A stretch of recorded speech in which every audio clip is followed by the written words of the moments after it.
Y para eso de piloto esa gente tiene que estar shape. Pues ¿qué sucede? Lo llevaron al médico, allá le diagnosticaron eso. Se resolvía con una visita ambulatoria en la misma oficina del médico ese problema. Una intervención, pero una cosa bien sencilla. Y el médico le dice a mi hermana, esa condición que él tiene, tú se la transmitiste. Porque el hombre no transmite esa condición. Todo el que tiene esa condición se lo transmitió ¿quién? La mamá. Porque hay enfermedades y condiciones que las transmite la mamá y hay otras que las transmite el papá. Por herencia, pero la transmite a veces en ciertas condiciones. Hay otras 1.000.000 que son de los dos, pero hay algunas específicas. Y eso pasa con el germen del pecado. El germen del pecado lo transmite el hombre, no la mujer. ¿A dónde los quiero llevar? En el caso de Jesucristo, cuando es concebido por obra y gracia del Espíritu Santo en el vientre de María, el padre de Jesucristo no fue José, no, como nos enseñaron una vez, Dios mío, misericordia, no, es Dios. Por lo tanto, Jesucristo es concebido sin relación con el pecado. Entonces la muerte no tenía potestad sobre él. ¿Por qué? Porque no guardaba relación con el pecado. Usted lo ve, imagínenselo allí en la cruz, derramando toda su sangre y no podía morir. No podía morir. Era imposible. ¿Por qué? Porque nació sin pecado y durante toda su vida no pecó. Le voy a adelantar el tema, vaya usted entendiendo por qué fue que venció a la muerte. Porque no pecó durante toda su vida. No lo vamos a adelantar, lo tengo por ahí. Pero cuando él entrega, porque es una de las palabras. Estás en línea, estás en la línea. Está bien. Que ahí vamos. Esas son las cosas que hay que analizar, amado. Ser estudio de la palabra, ¿verdad? Entrar un poquito más profundo.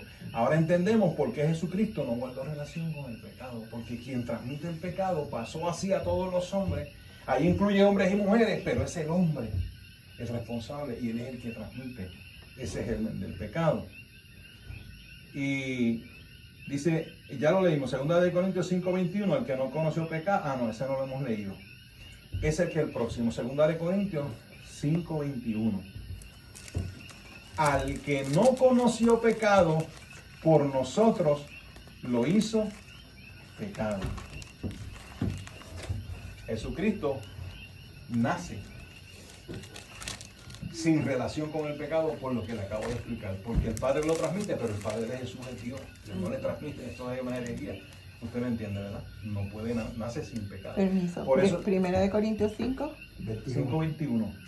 Al que no conoció pecado, nació sin relación con el pecado. Pero Dios lo hizo pecado por nosotros. Y eso lo vamos a ver un poquito más adelante.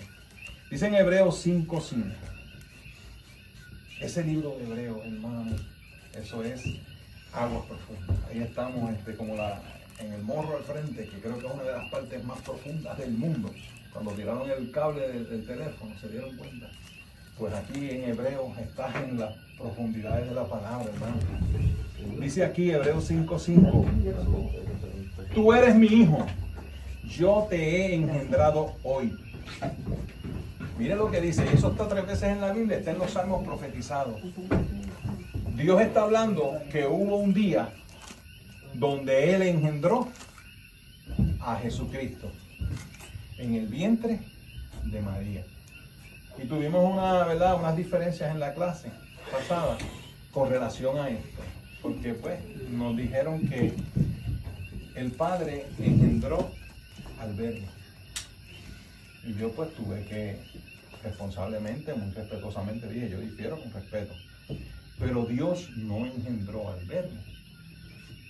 Dios engendró la humanidad de la cual se revistió el Verbo. Esa humanidad, Dios es el Padre de ella y la engendró. Pero al Verbo no lo engendró Dios, porque el Verbo es Dios. No tiene principio, ni tiene fin, ni empezó por un comienzo engendrado como nosotros, que somos sempiternos porque un día fuimos engendrados. Eso es como decir, para que ustedes me entiendan, lo que dicen los católicos en sus rezos. Santa María, Madre de Dios. María no es Madre de Dios.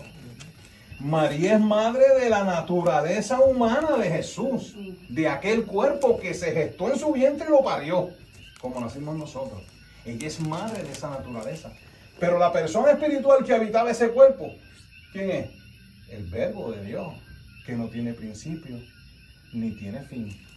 Por eso es que era 100% Dios, aunque despojado de sus atributos divinos, los primeros que conocemos, lo más importante, todopoderoso, omnisciente, omnipresente, omnipotente.